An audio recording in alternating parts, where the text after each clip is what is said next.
Olá pessoal, nesse vídeo aqui eu vou falar para vocês um pouco mais sobre o processo de interiorização do Brasil. Quando a colonização do Brasil sai do litoral e começa a desbravar o interior, tá? Começa a desbravar o sertão verde que existia aqui no Brasil. E esse processo é uma das consequências que a gente teve da União Ibérica. Então, só lembrando o que foi a União Ibérica, é quando o rei de Portugal, Dom Sebastião, desaparece e o herdeiro do trono passa a ser Filipe II, rei da Espanha. E quando o rei da Espanha se torna também rei de Portugal, esse período de 1580 a 1640 é conhecido como União Ibérica, e o Brasil passa a pertencer à Espanha. E esse período teve duas consequências para o Brasil. A interiorização, né, que é o que eu vou explicar nesse vídeo aqui, e também as invasões estrangeiras, quando dois países, França e Holanda, tentam invadir o Brasil. Né? Os franceses já tinham tentado invadir uma vez com a França Antártica, tá? Mas eles vão tentar, durante a União Ibérica, invadir na região do Nordeste, a França Equinocial, e os holandeses vão tomar conta do Nordeste, né, durante o período do governo Maurício de Nassau, né, que foi a invasão holandesa. A outra consequência que a gente teve para o Brasil foi um desrespeito ao Tratado de Tordesilhas, né, que aconteceu durante o período da União Ibérica. Então, só lembrando duas coisas importantes aqui. Primeira coisa importante, o Tratado de Tordesilhas é essa linha imaginária aqui que divide as terras a serem conquistadas entre o que era da Espanha, né, que é desse lado aqui, e aquilo que era de Portugal, que é o que estava desse lado aqui. Então, com a União Ibérica, o Tratado de Tordesilhas deixa de valer. Afinal de contas, agora tudo pertence à Espanha, porque Espanha e Portugal são governados por um mesmo sujeito. Tá? E durante o período da União Ibérica, a gente tem um processo que acontece que é um processo de interiorização. A colonização do Brasil ela era basicamente no litoral, especialmente aqui, no litoral nordestino. Então, a colonização do Brasil, ela tinha bolsões de colonização que aconteciam basicamente nas nossas costas, no litoral. Mas durante o período da União Ibérica, né, durante esse período aí do século XVII, né, a gente tem um processo onde é que as pessoas saem do litoral e começam a desbravar o interior do Brasil. Tá? Olha só que flechas bonitas. Esse processo é o processo que nós chamamos de interiorização. É quando você sai do litoral e começa a desbravar o interior. Tá? Então, esse processo acontece durante a União Ibérica. Existem alguns grupos que são responsáveis por esse processo. Um dos grupos responsáveis por esse processo de interiorização é o grupo da pecuária. Tá? Então, o que acontecia? As terras que nós temos aqui no litoral eram terras que elas eram propícias para você criar cana-de-açúcar. Mas para você criar cana-de-açúcar, você precisava de uma força motriz, você precisava ter um motor, seja para moenda ou para o carro, né, de carga, o carro de bois que existia naquele tempo. E a principal força motriz que você tinha era o gado, né, era o boi. Só que o governo de Portugal ele estabeleceu regras dizendo que você não podia usar essas terras aqui para você criar gado, você tinha que criar usar essas terras aqui só para plantar cana-de-açúcar.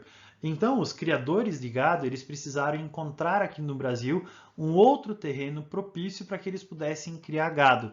Então, à medida que eles foram expulsos do litoral nordestino, eles procuraram outras terras e a principal terra que eles encontraram, um domínio morfoclimático bom para você criar gado, foi aqui no Rio Grande do Sul, os chamados Pampas Gaúchos. Os Pampas são um domínio morfoclimático, onde é que você praticamente não tem grandes árvores, não tem florestas, você tem um campo natural com bastante elevações, né?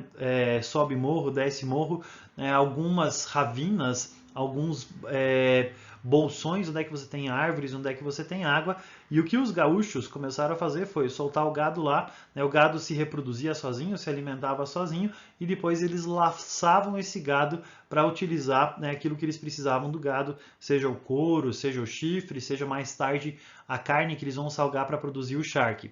Então, o fato dos criadores de gado terem sido expulsos do litoral favoreceu esse processo de colonização, né, do sul do Brasil, nessa região dos Pampas Gaúchos.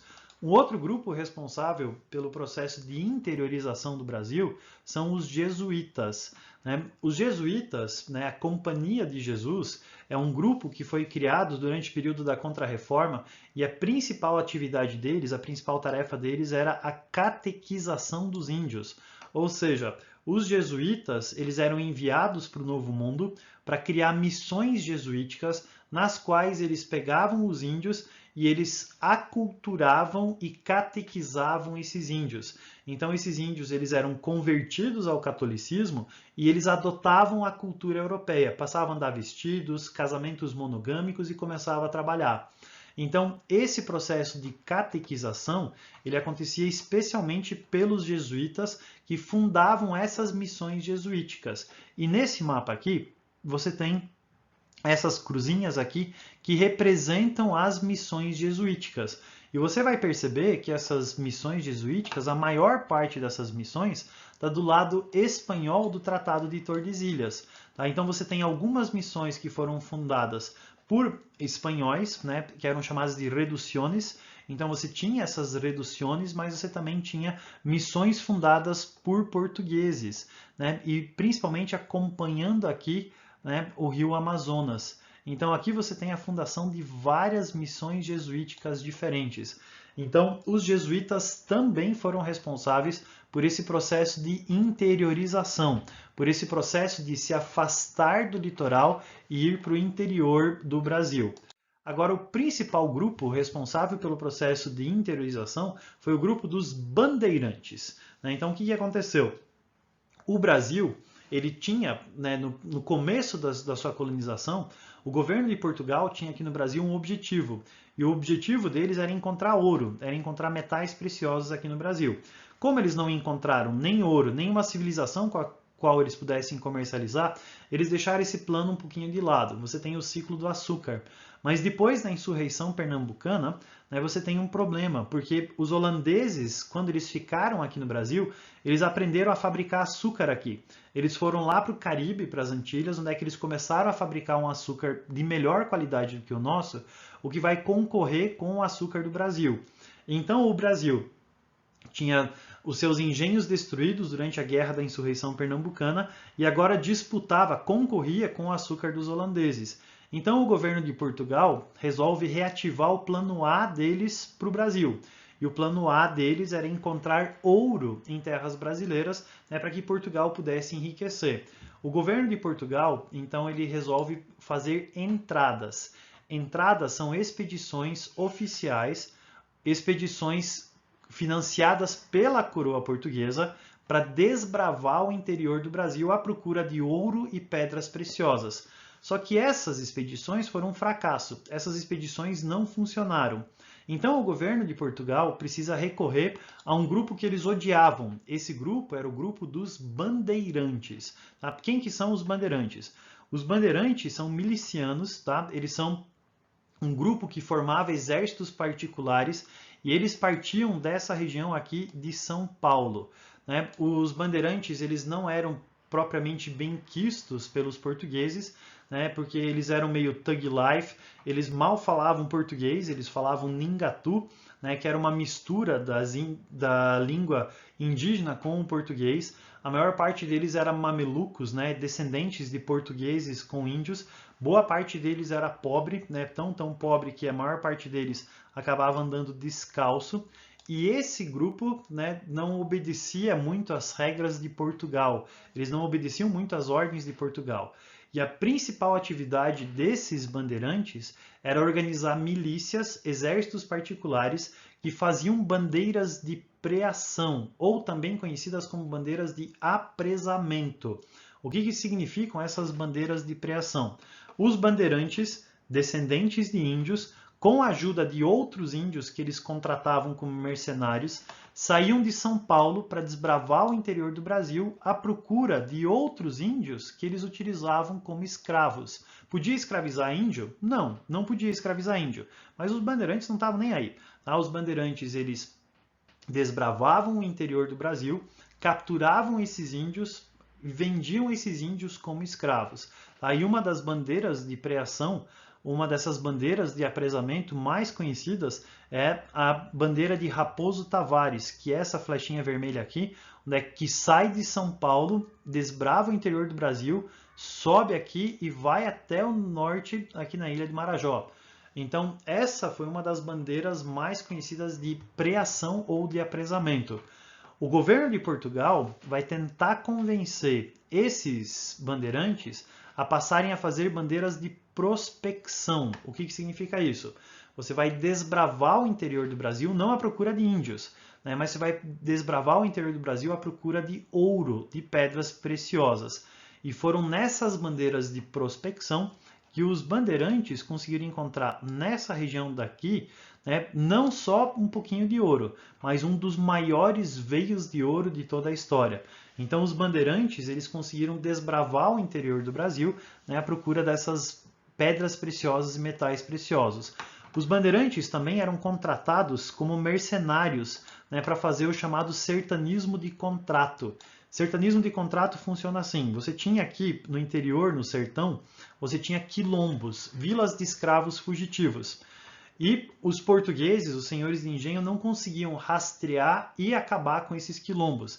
Então eles contratavam os bandeirantes, né, as milícias dos bandeirantes, eles contratavam esses bandeirantes como mercenários para eles acabarem com os quilombos.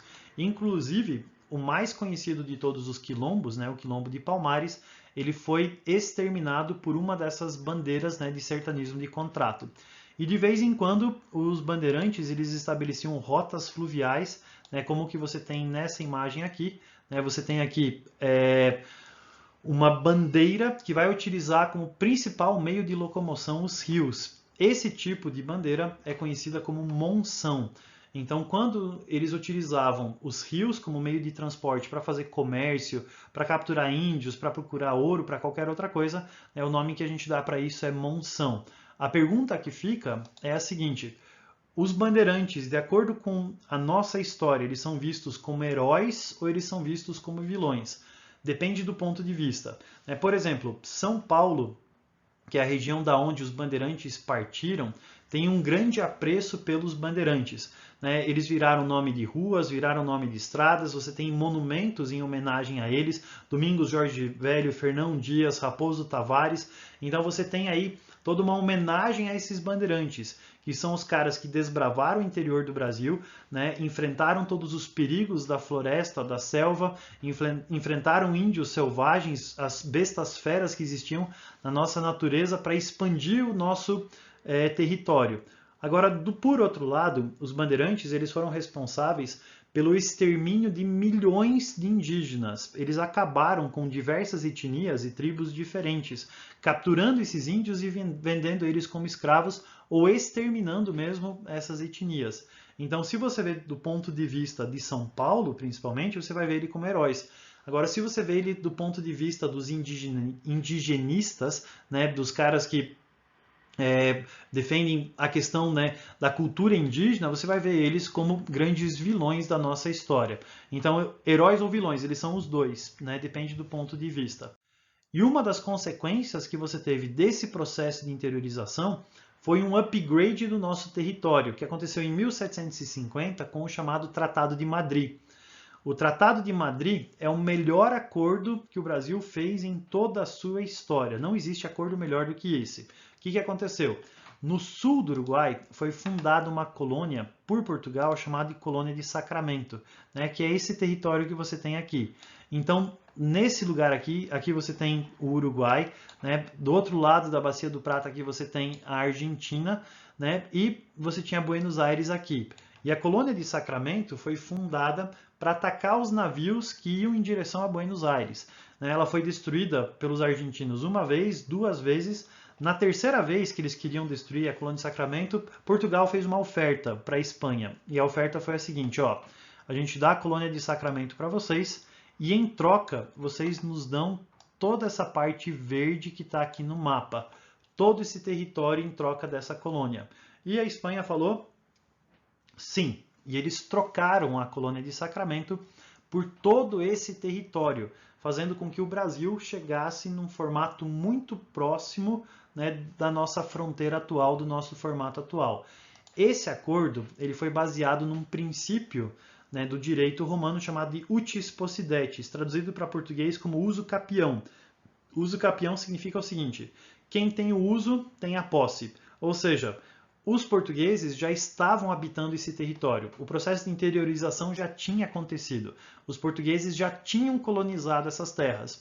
Então, eles já tinham o uso. E o Tratado de Madrid só passou a posse oficial da terra para aqueles que já tinham esse uso. Então, esse foi o princípio do direito utilizado para estabelecer esse Tratado de Madrid.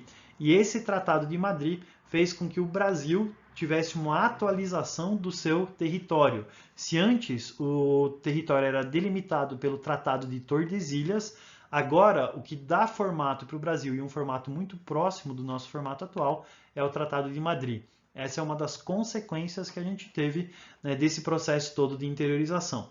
Beleza, pessoal? É isso daí.